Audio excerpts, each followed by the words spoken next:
अस्सलाम वालेकुम स्टूडेंट्स, आज हम 1.4 एक्सरसाइज को सॉल्व करेंगे। ये मल्टीप्लाई के क्वेश्चन है by the help of base 5 system. Base 5 को समझने के लिए सबसे पहले ये समझना ज़रूरी है, यहाँ पर 5 10 के इक्वल होता है। ठीक है, 5 का टेबल जहाँ पढ़ते हैं ना, 5 1 ज़ा 5 5 2 ज़ा 10, वहाँ चेंजेस आती हैं, बाकी जगह पे कोई चेंज नहीं आता।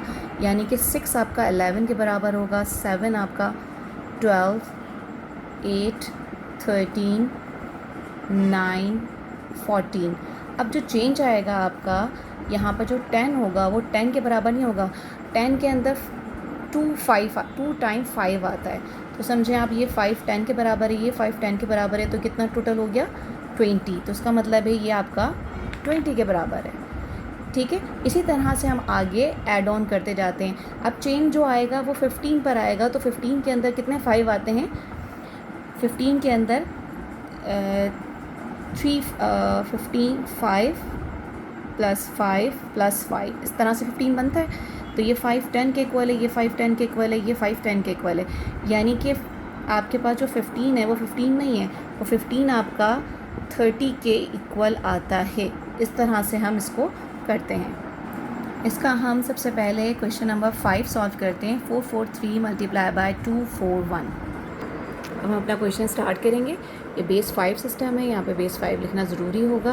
अब हम टेबल पढ़ते जाएंगे और उसी हिसाब से सॉल्व करेंगे। जैसे कि 1 3 ज़ार 3 लेस देन 5 है, तो यहाँ कोई चेंज नहीं आएगा। इस तरह से हम आगे करेंगे। जैसे 1 3 ज़ार 3 लेस देन 5 है, तो कोई चेंज नहीं आएगा। फिर 1 4 ज़ार 4 भी लेस देन 5 है, कोई चेंज नहीं आएगा। फिर 1 4 ज़ार 4, तो यहाँ पर भी 4 आ जाएगा, कोई चेंज नहीं आएगा। यानी कि यहाँ पर आगे वैल्यू आपकी 4 4 एंड 3। अब हम आगे टेबल पढ़ना शुरू करते हैं। 3 के नीचे हम क्रॉस या हम ज़ीरो का साइन ज़ीरो बना सकते हैं जब हम ट्रिपल मल्टीप्लिकेशन या डबल मल्टीप्लिकेशन कर रहे होते हैं, तो इसी तरह से रूल के मुताबिक करेंगे। फिर आपका 4 3 ज़ार, हम टेबल पढ़ेंगे। 12 के अंदर अगर हम देखें तो क्या आना चाहिए। अब अगर हम 12 लेते हैं, 12 के अंदर अगर हम नोट करें तो 5 + 2 इस तरह से होता है। देन 10 और 2 यानी कि 22। तो यहाँ पे 2 आ जाएगा और 2 आपका कैरी लग जाएगा। फिर 4 4 ज़ा 16 17 18। अब 18 चेक कर लेते हैं इसी हिसाब से कि 18 में क्या हो जाएगा। तो 5 5 10 तो होंगे, उसके बाद एक और 5 आ जाता है 20 के अंदर। फिर इसके बाद 3 आ जाता है, तो यानी कि आपके पास 10 एंड 3, तो 10 20 30 एंड 33। तो हम लिख देंगे 33। 3 ऊपर चला गया। फिर 4 4 ज़ा 16 17 18 एंड 19, 3 मिलाकर तो 90 हमारा। जब यहाँ पर 33 आ रहा है तो 34 होगा, तो हम यहाँ पर 34 लिख देंगे। ठीक है, इसी तरह से हम आगे कंटिन्यू करते हैं। इन 2 डिजिट के नीचे हम 0 या फिर हम यहाँ पे क्रॉस का निशान भी लगा सकते हैं, कुछ भी। अच्छा, 2 3 ज़ार 6 11 के इक्वल होता है, तो 1 यहाँ और 1 आपका कैरी एक और यहाँ पर आ जाएगा। उसके बाद 2 4 ज़ार 8 और 1 9 14 के इक्वल होता है, तो 4 यहाँ पर और 1 यहाँ पर भी एक और कैरी हो जाएगा। फिर उसके बाद 2 4 ज़ार 8 और 1 9, तो 9 आपका 14 के इक्वल होता है अगेन, तो हम यहाँ पर 14 लिख देंगे। ठीक है, इस तरह से हमारा ये पूरा सॉल्व हो गया। अब हम करेंगे एडिशन भी हमने बेस 5 सिस्टम के तहत ही करनी है। 3 0 + 0 3 रहेगा, लेस देन 5 है, कोई चेंज नहीं आएगा। 4 और 2 6 11 होते हैं, 5 मतलब 4 और 2 6 होते हैं, और 6 जो होता है हमारा 11 के इक्वल होता है, तो 1 यहाँ पर और 1 ये कैरी, इसको मैंने सर्कल में कर दिया ताकि ये अलग नज़र आए। अब उसके बाद 4 5 6 7 8 एंड 1 9 आपका किसके बराबर होता है, हमने स्टार्ट में डिस्कस किया था। 9 हमारा 14 के इक्वल होता है, तो 4 यहाँ और 1 यहाँ, 4 4 8 और 1 9 दोबारा से, तो 9 14 के इक्वल है, 4 यहाँ 1 यहाँ। 3 और 4 7 और 1 8 आपका 13 के इक्वल है, 3 यहाँ और 1 यहाँ, 1 और 1 2। तो यह हमारा इस तरह से कंप्लीट हो गया सॉल्व। अब हम इसको डेसिमल में कन्वर्ट करेंगे अगले प्रोसीजर के अंदर। बेटा, अब हम इसके बाद जो स्टेप लेते हैं हम उसको डेसिमल में कन्वर्ट करने लेते हैं। यानी कि हम जो वैल्यू हमारे पास यहाँ पर आई थी, आपके पास 2 3 4 4 13।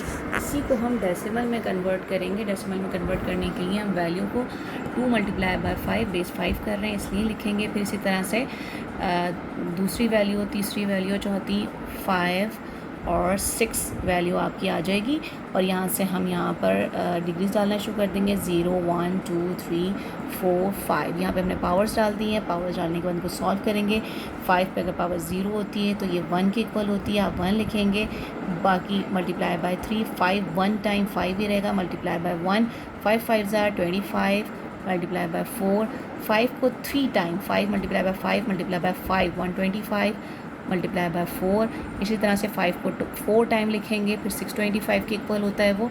और 5 times 5 multiply by 5 multiply by 5 like this. तो आप मल्टीप्लाई करेंगे तो 3125 आएगा, फिर मल्टीप्लाई बाय 2। अब हम मल्टीप्लाई करके इनके आंसर्स निकाल के नीचे लिख लेंगे, देन उसके बाद इनको ऐड ऑन करके लिख लेंगे, तो हमारे पास वैल्यू आ जाएगी 8733। डेसिमल के नीचे हम बेस नहीं लगाते, तो इसके नीचे हम बेस नहीं लगाएंगे। अब इसको वेरिफिकेशन करनी है कि हमारा ये जो आंसर हमने निकाला था ये राइट है या नहीं है। वेरिफिकेशन करने के लिए हम अपनी इस वैल्यू को कन्वर्ट करेंगे बेस 5 सिस्टम से। 8733 हम वेरिफिकेशन स्टार्ट करते हैं। 5 1 ज़ा 5, हम फर्स्ट वैल्यू देखते हैं पहले। अगर ये हमारे पास 5 या 5 से लेस देन है तो सॉल्व हो जाती है, अदरवाइज़ हम बराबर वाली वैल्यू से कैरी कर लेते हैं। लेकिन ये 8 5 से ग्रेटर देन है तो यहाँ पे कैरी करने की कोई ज़रूरत नहीं है। 5 1 ज़ा 5, 3 आपका रिमाइंडर बचा, ये मैंने सर्कल में लिखा हुआ है।